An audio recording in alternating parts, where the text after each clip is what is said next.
My name is Germana Ravanelli. I am a certified clinical hypnotherapist, a mind-body healer, a personal trainer, nutritional therapist.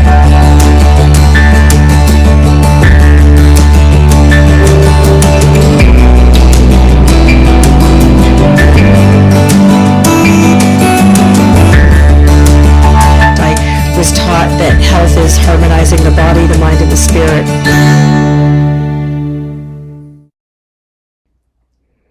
Hello, my name is Germana Ravanelli. I am excited to share this video with you. This video is going to be about how to heal having weak boundaries or being what is called and termed boundaryless. I am a certified clinical hypnotherapist, a personal trainer, a nutritional therapist, a coach, and I help people heal patterns of trauma or abuse or neglect that they have become normalized. I help people actually just create a better life. I'm a published author. I wrote a book with help about my healing journey from generational trauma. It's called The Road to Transformation, Healing Generational Trauma. And this book sort of shows clearly that many people have been hurt. We've all struggled with something, and that we can create strategies and tools to heal. I needed support. I needed people to show me how to take care of myself and learn how to love myself and learn how to believe in myself. And now I'm paying that forward. I'm giving that back. So that book can be found on Amazon if you're interested. It's a hard read, and it is honest and true. And it shows how I healed from the wounding that was passed on from my family. I'm going to talk about something called, boundaryless. How does it happen? What many people, have been taught, be nice, be good, take care of other people. Often they end up not knowing how to check in to go, am I actually taking care of me? Am I considering my own needs? Am I okay? Most people become kind of robotic, and they carry on and they carry on. And that's a term called boundarylessness. And it often comes from what is called being parentification as a child, where, say, if you were a little child, a boy or a girl, and you didn't have a lot of stability in the home, and your parents might not have been very happy or very healthy. They may have been busy, stressed, and then there's disharmony in the home. The child then takes on the role of the caregiver, the fixer, the healer, the scapegoat, all these different roles the child ends up taking on to try to make the family safe and okay, so the child feels okay. And that creates the template for boundarylessness and enmeshment. What that happens as we grow up is we become someone who takes care of others, often at our own expense. And that technically is called being boundarylessness and having no boundaries, thinking that other people's needs are more important. These people that have this condition, and I have been one of them, and I still work on it. It's not a one and done. They're made to feel responsible for others' emotions, others' feelings. And through that, they're taught to ignore their own needs, basically to not have a self, to not have any needs, but to check the temperature of the room, the temperature of other people. And when those people are okay, then the person can relax. And that actually is a trauma response. One of the reasons this happens is there's a fear of abandonment, a fear of rejection, a fear of being discarded, a fear of other people being angry or upset. And that, again, is another trauma response. And so that pattern of trying to feel safe by not considering one's own needs is guaranteed to cause a shorter life, a lot of suffering, poor relationships, poor health, autoimmune disease, cancer. The list will go on, because the body is an ecosystem. It's a universe, and it does need to be taken care of. And when we learn how to micro care for ourselves, it creates a pattern that then becomes safe and comfortable, and then it gets to be a little bit of fun. And another piece that comes from having weak boundaries or poor boundaries, it often comes from something called low self-worth, just not thinking we're worth it. So we don't speak up. We get quiet. We do stuff with our jaw tight, or we also do stuff and then have a resentment, or don't speak up, or don't go, I don't think this is okay, or I don't really want to do this, or can I get a rain check? Those are nice ways to interrupt it. So how we can overcome being boundaryless is to reconnect with our own needs and emotions. Our emotions are our subconscious mind communicating with us. Is something okay? Is something not okay? If we're frustrated and we're angry and we're stressed, we're definitely not getting our needs met. And which means we're not being aware of our boundaries. We may not even know that we have the right to take care of ourselves. So it happens from being overly focused on others and our own needs and feelings feel foreign or selfish. And that's fear of going, I have the right to be heard. And some people don't know how to do that. And so I'm hoping that some of the things that we offer here, that I offer, will give you some tools so you can gently reclaim your divinity and your dignity and your right to be happy. And how do we do this? We practice daily check-ins. We can ask the body. I try to stay out of thinking because thinking can create lots of problems. But yeah, ask the body, what is this body feeling? Is it tired?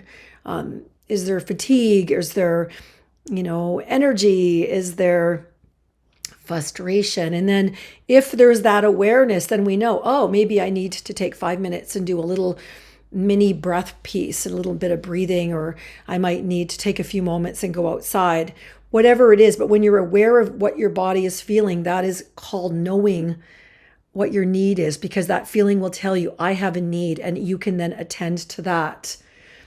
So asking, what do I need right now? Writing a journal is another excellent way. In the morning, you might write, dear your name, I'm choosing to learn how to love you today. And physically, I'm going to do this and this to help you get your physical needs met. And today I'm going to do this and this to get your nutritional needs met. And today I'm going to do this and this to help you get your emotional or your need for calmness met. You can also get used to scanning your body. Is your face calm? Is your face tight? Are your shoulders tight? Is your stomach in knots? Those are all signs that you have already violated your own boundaries and you're just holding on like a soldier getting through it. That in itself can cause a lot of problems because then we normalize. It's a form of self-abandonment. It's a form of not being aware that something inside of us is frightened, something inside of us is distressed, something inside of us might feel like we have overextended ourselves, which is what having weak boundaries does. One of the ways to heal this, and it's not a one and done, it's a daily practice, is to, get used to the idea that you have a little girl or a little boy in you that has needs. And that little girl or that little boy might like flowers, or it might like to sit on a swing. It might want to go to the ocean and listen to the ocean and toss rocks and skip rocks. It might like strawberries. It might like a piece of fruit. But when you start to listen to your little child and work on those parts, you can differentiate and put time aside just for play.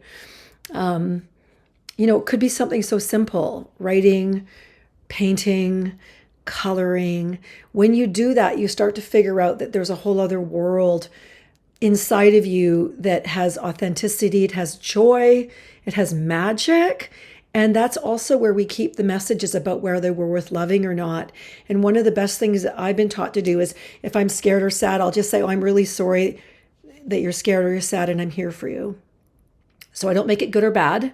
I just go, oh, or you're tired. I'm really sorry that you're tired. I'm here for you. And it takes it away from trying to think through it or fix it to a place of being connected to the body. Oh, I'm sorry that a part of you or that you are feeling sad or scared.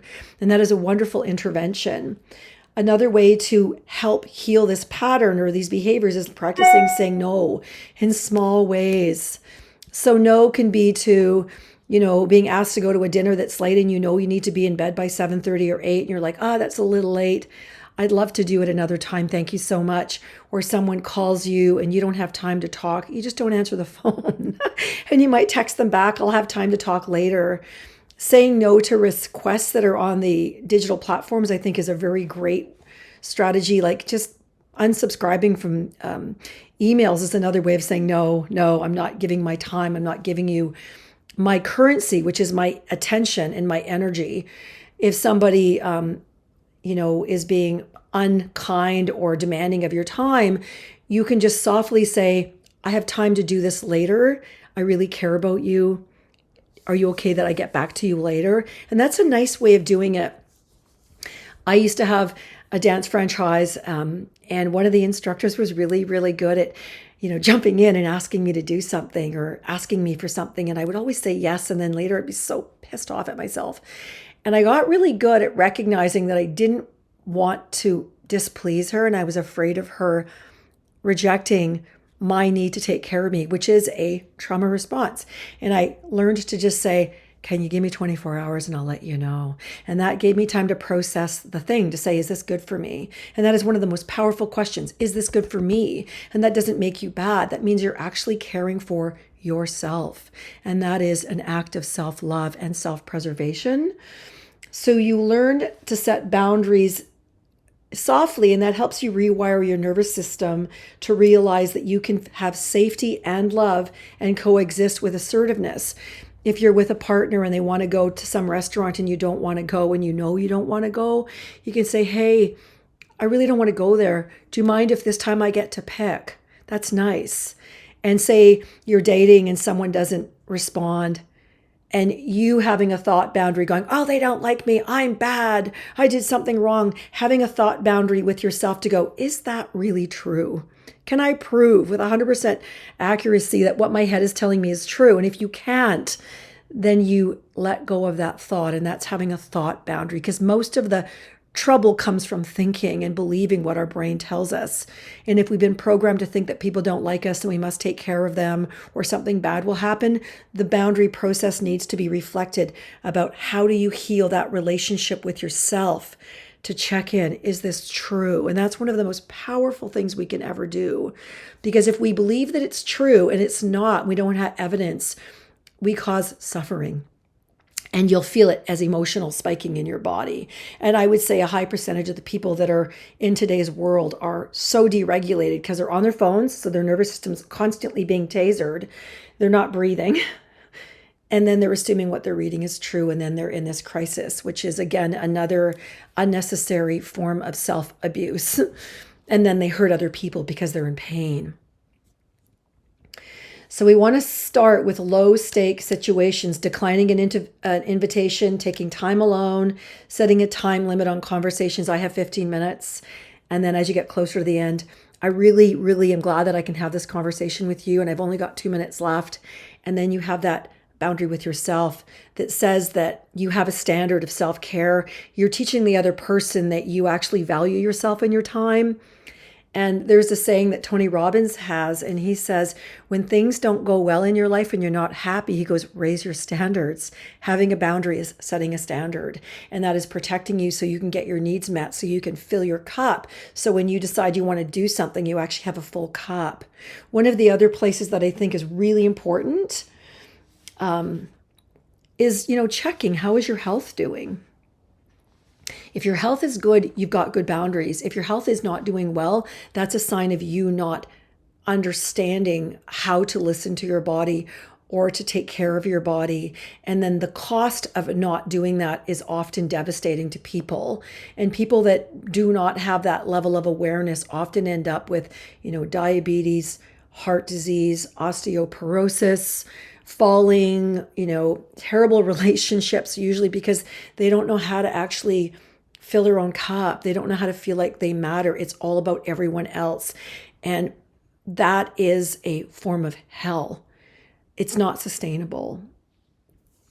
So one of the things that we want to do to heal this behavior is to build something called identity anchors. Why? When you're boundaryless, your sense of self-worth is often fluid and defined by others. Anchoring into your own values gives you a compass. Is this good for me? Is one of the nicest ones. And does this bring me joy? And if you're not sure, you just say, I need some time to think about it. I have these little stickers in my house, and they're of ladybugs. And I put them up to remind myself, can I bring joy into this moment as I'm walking across the floor? Can I feel my feet and let that be joyful? That's just a really lovely pattern interrupt to allow joy to be natural. We want to define your core values. Make decisions that lens asks, is this aligned with the person I want to be? Or does this bring me joy? Or is this good for me? I've asked some of the people that I've helped, like, who is this for? And the minute they have to ask, they then know, oh, I'm manipulating because I'm doing this for someone else. And if you want to do it, that's one thing. But if it hurts you to do it, now you're actually hurting yourself. And that other person has no idea. And you may then decide to resent them, when in reality, it's just learning a new strategy of doing it with balance. Having, those questions and those messages to self, to have affirmations. Affirmations really work if you have a symbol. Like if you say, I'm safe to receive love, you might have a symbol that represents love, and you'll draw it into your body and let your body absorb it. Sometimes affirmations don't work because they're all intellectual. You want them to be in your physical body. You want to imagine that you're pulling in this symbol of, I am valued, I am loved, I am cherished, I am precious, my needs matter. But if you hum that to yourself daily, to your body will then start to actually feel better. And believe it or not, if you're triggered and you start humming, your nervous system will start to go into its calm state, its parasympathetic state. And it's really hard for us to set boundaries if we're frightened. I know that years ago I did a lot of therapy with some different people, and not once was I ever asked by the therapist, do you feel safe? And I thought, what a waste of my life and what a waste of my time. We can't heal if we don't feel safe, because the subconscious goes into this over-functioning behavior. It tries to protect us by doing the default settings of what we learned from conception till 8. And that's the part of us that is usually running our life if we don't have a practice of wellness. That practice of wellness can be mini meditations, breath work with your hands on your belly, just watching your belly rise and fall like a Buddha. When you see Buddha, his belly is big because he's receiving the gift of life. And when you're in your belly, guess what? You feel safe because you're not thinking. Most of the problems that we live with is because we're thinking. We only need to be in our thinking brain at 20% of the day. That is there designed specifically to help you pay bills, find your car keys, know how to get to a certain location. But because of the digital world that we're in, most people are disconnected from their body. And their body is their intelligence. And when your body feels safe and you're caring for it, you have what's called as a happy body. And you have a happy person, and then you're going to have better relationships because you're getting your needs met. I'm going to cut the video short. I want to thank you for watching this. I am slowly getting better at doing the prep of the videos, and it's really out of my comfort zone, and I love to learn. So I'm giving myself permission to be vulnerable and to not do it perfectly, because I don't think perfection exists. But I believe that we heal by doing little habits. Like, what can I do today? Be a butler for my future self, so I'm getting a healthy dopamine hit tomorrow, next week, next year. Remember, we're all chasing dopamine to feel good. But if you do something that makes you happy, that's for you, and you prepare yourself, your life just gets better and better. So I'm going to do one more plug on the book, The Road to Transformation, Healing Generational Trauma. It shows you that with patience, compassion, and a sacred practice, prayer and meditation, whatever it is, yoga, breath work, every day, you can reprogram your subconscious. And I want to thank you. Please like, share, and subscribe. If you have a request, feel invited to send me that. Thank you for your time.